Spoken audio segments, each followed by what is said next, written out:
The first shot wasn't meant to start a war. It was meant to end one. When the Zalari arrived, humanity had every reason to fear them. Towering figures of glistening exoskeletons, their multiple arms ending in razor-sharp appendages, eyes that shimmered with cold calculation. They didn't come to negotiate. They didn't come to explore. They came to conquer. And the worst part, they laughed at us. Not in a way we could hear, but through the pulsating waves of their telepathic communication, a collective amusement rippling through their ranks. Our satellites picked up the transmissions, analyzed their meaning. They found us pathetic, weak, beneath them. Our weapons, they said, were like sticks and stones compared to their advanced plasma cannons and energy shields. Our technology was outdated, our defenses laughable. At first, humanity did what it always did when faced with the unknown. We tried to talk. Diplomats were sent, messages transmitted in every frequency known to science. We pleaded, reasoned, even threatened. But the Zalari didn't respond with words. They responded with action. The first strike came without warning. Cities reduced to rubble in a matter of hours. Millions lost. The world burned. And the Zalari watched from their hovering warships, observing us like a child watching ants scramble after their hill has been kicked over. Yet, even in our darkest moment, humanity refused to break. Deep in a hidden bunker beneath the Rocky Mountains, a plan was forming. A final, desperate attempt to show the Zalari exactly what they had underestimated. General Carter stood at the center of the war room, his face etched with the weariness of a man who had seen too much death. "They think we're weak," he said, voice quiet but firm. "They think we don't have the means to fight back." He looked around at the small team gathered, scientists, soldiers, engineers. The last hope of a dying world. Let's prove them wrong. What the Zalari didn't understand, what no alien species could possibly grasp, was the thing that had driven humanity for millennia. It wasn't just intelligence. It wasn't just technology. It was something deeper, something primal, the instinct to survive, the sheer, unrelenting stubbornness of the human spirit.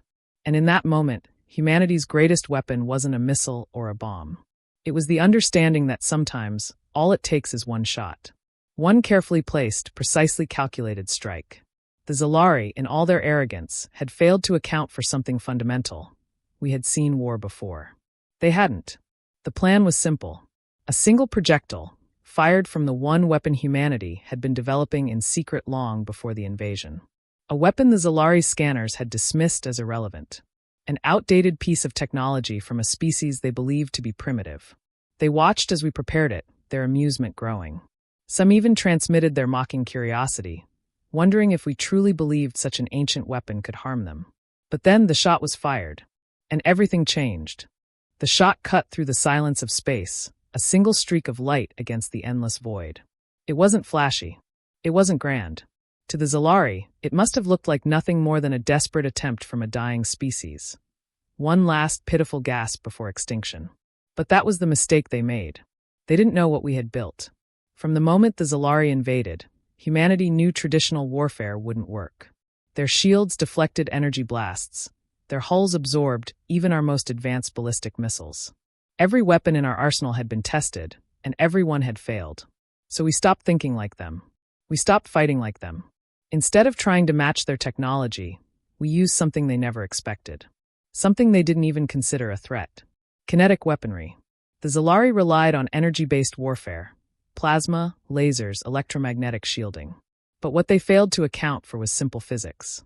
A railgun firing a dense, solid projectile at an unimaginable velocity needed no energy signature. No heat trails. No emissions that their sensors could detect. It was just motion. Pure, unstoppable motion. And when that shot made impact with the first Zalari warship, the laughter stopped.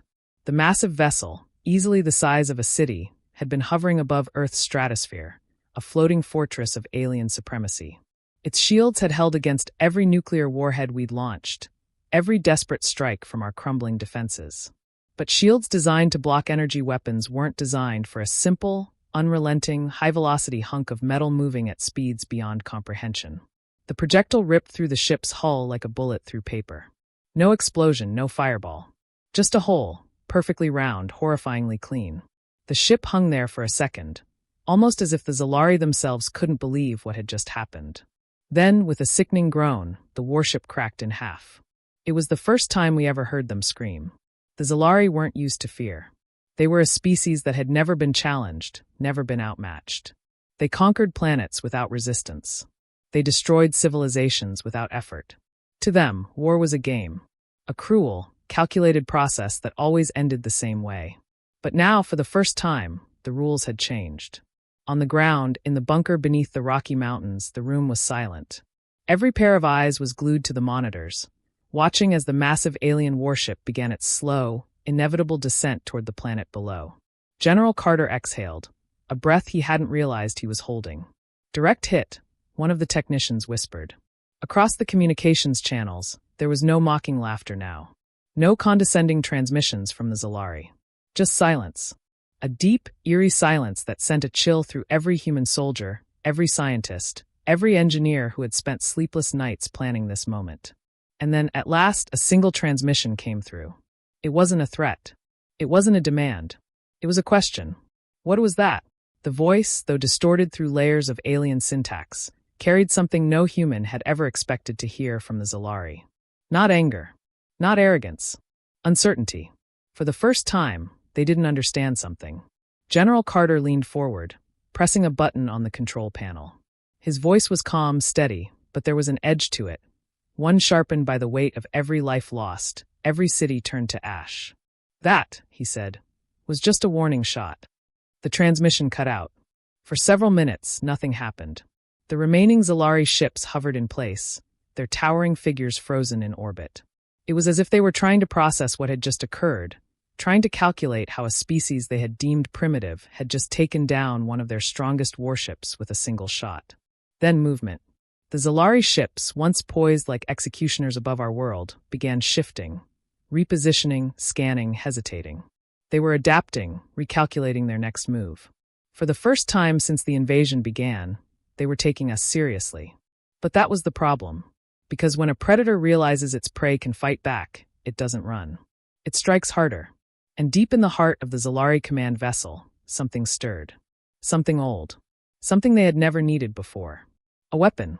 A final answer to the problem humanity had just become. And this time, they weren't laughing. The Zalari moved differently now.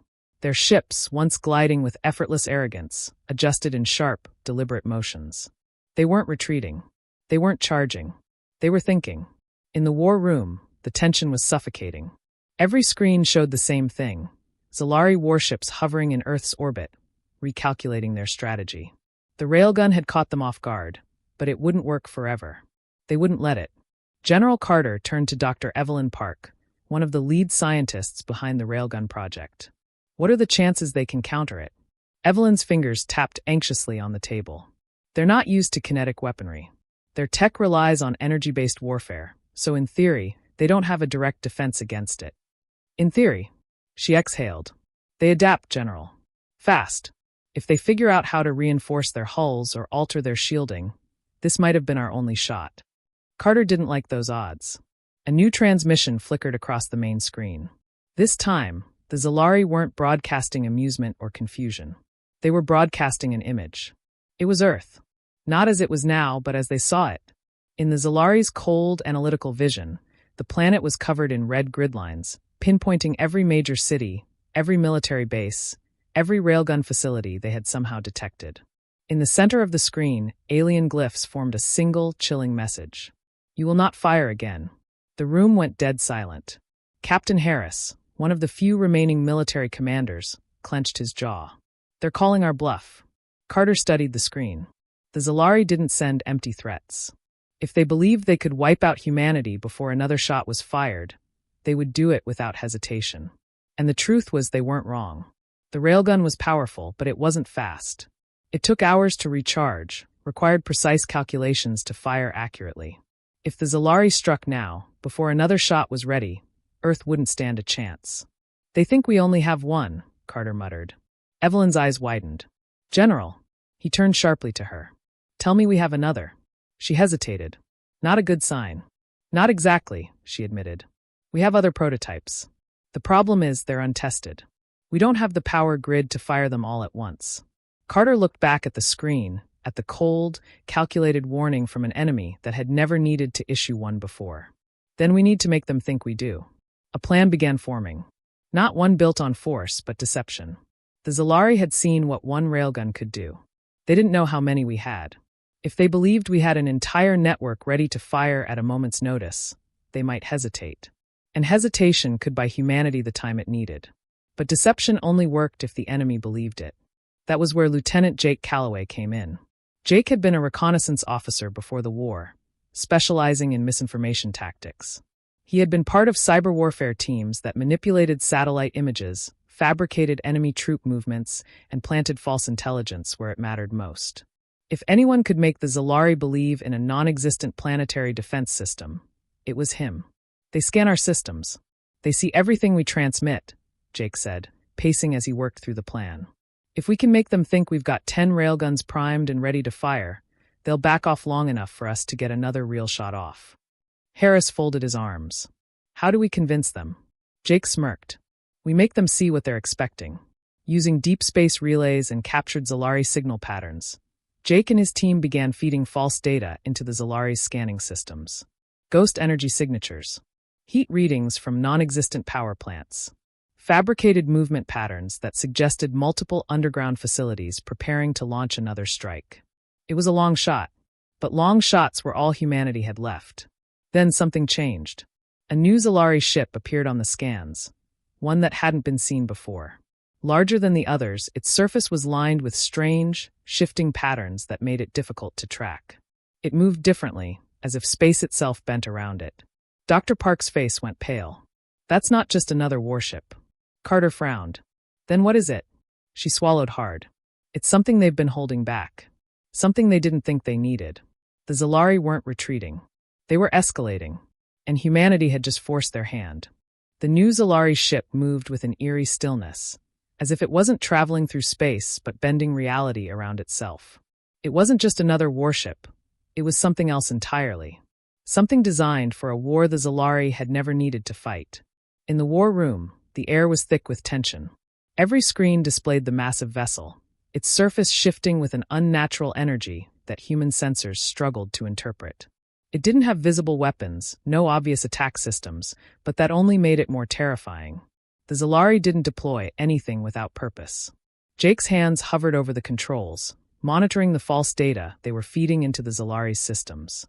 They're still scanning the ghost railguns. If they think we have more shots ready, they might hesitate. General Carter didn't look convinced. He watched the ship, his jaw tight. And if they don't? Dr. Park spoke before Jake could answer. That ship isn't here to hesitate. She pointed at the fluctuating readings coming from the vessel. This isn't standard Zalari technology. It's something different. Something older. Older. The word hung in the air, unsettling in a way no one wanted to acknowledge. Then, without warning, the ship pulsed. A wave of energy rippled outward, a silent, invisible force that passed through Earth's atmosphere in less than a second. Every screen flickered, every signal scrambled. The lights in the bunker dimmed for half a second before stabilizing. It didn't feel like an attack. It felt like a test. Then the alarms began screaming. Evelyn's hands flew across her keyboard. We're losing control of the ghost signatures. On the monitors, the fake railguns they had carefully fed into the Zalari scans were flickering, vanishing one by one. The deception was crumbling. The new ship wasn't scanning. It was stripping away the lies. Jake slammed his fist against the console. They see through it. They know. Carter didn't curse, didn't panic. His mind was already moving to the next step. How much time do we have before they act? Harris checked the readings, his face grim. None. The Zalari fleet shifted in an instant. The warships that had been hovering, hesitating, realigned into an offensive formation. The massive ship at the center pulsed again, and this time, it wasn't just a scan.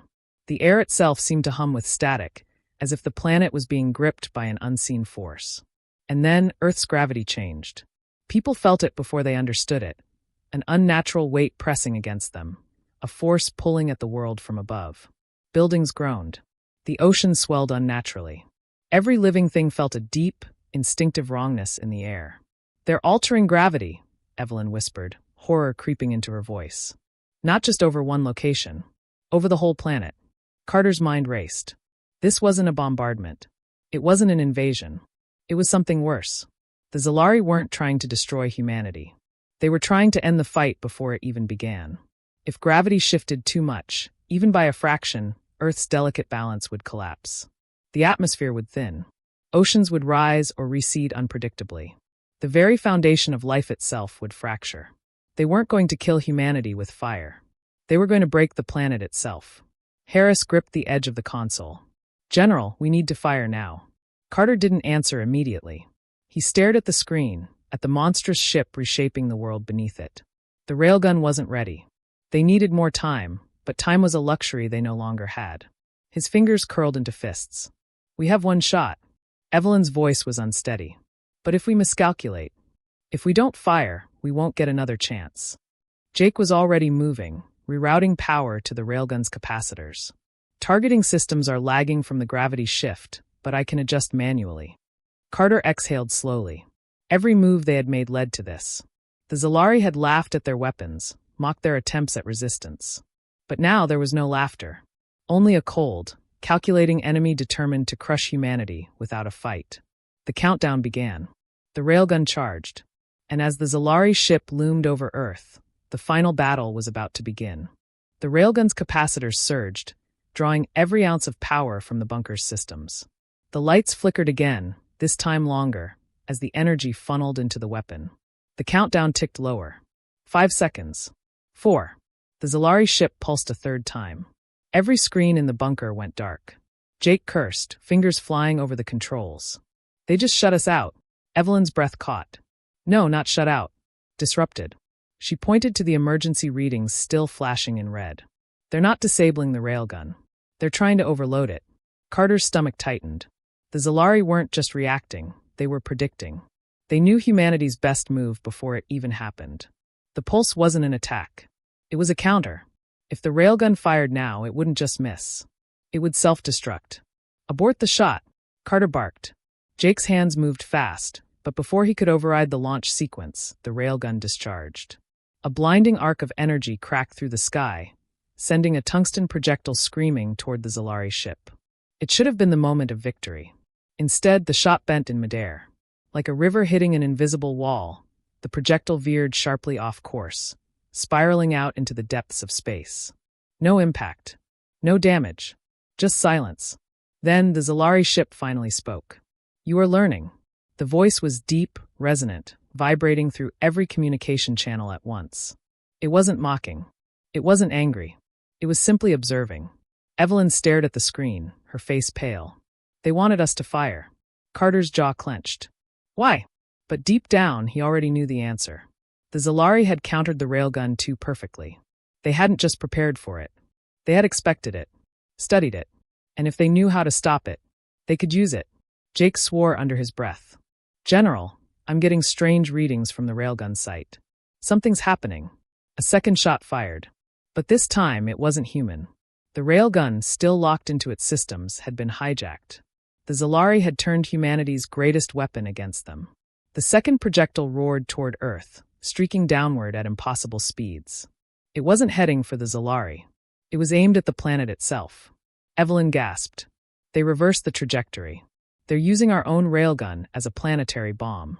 Panic spread through the war room. The shot was too fast, too powerful. If it struck the surface, the impact alone could flatten an entire city. And worse, it wasn't aimed at a military target. It was heading straight for the largest power grid on the planet. Carter grabbed the radio. "Emergency shutdown. Kill the power to the entire system." "Too late," Jake shouted. "It's moving too fast." Everyone braced, watching in horror as the projectile closed in. Then, just as it seemed inevitable, the shot vanished. No explosion. No impact. Nothing. For a moment, the world stood still. Then, Evelyn's fingers flew over the console. "I don't wait, there's something." A new signal appeared. Not from the Zalari. Not from Earth. From deep space. Jake's eyes widened. "We're not the only ones fighting them." The transmission was fragmented, distorted, but unmistakable. Another force had intervened. Something beyond human or Zalari technology.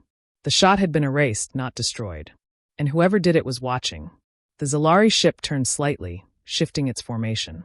For the first time, it hesitated. Carter exhaled, gripping the edge of the console. The battle wasn't just between Earth and the Zalari anymore. There was something else in the shadows. And it had just changed everything. The war room was silent, every eye locked onto the screen. The Zalari fleet had stopped moving. The massive ship that had bent gravity itself now hovered in eerie stillness. But it wasn't over. It never ended this cleanly. Evelyn's voice was barely above a whisper. Something just saved us. Carter didn't feel saved. He felt like a pawn in a much bigger game. The railgun had been hijacked, humanity had been outplayed at every turn, and now, some unknown force had erased a doomsday projectile from existence. Jake's hands moved quickly over the controls. I'm picking up a new transmission. Not Zalari. Not ours. It's waiting. Carter hesitated. Whoever had interfered was now reaching out. Put it through. The screen flickered, lines of strange symbols appearing before shifting into something readable. We were not meant to reveal ourselves. But this war cannot continue. The text vanished. Then a new image replaced it. A vast, metallic construct floating in the dark void of space. It wasn't Zalari. It wasn't human. It was something older. Something watching. Jake exhaled sharply. That's a Dyson array. A power station built around a dying star. His voice was almost reverent. That thing isn't just alien. It's ancient. Evelyn's fingers trembled on the keyboard. We've been in a fight we didn't understand. She turned to Carter. They were never afraid of our weapons. They were afraid of what would come if we used them. The Zalari ship moved again. A slow, careful motion. It was no longer preparing to attack. It was waiting too. Then the final transmission came through. The first war nearly consumed the stars.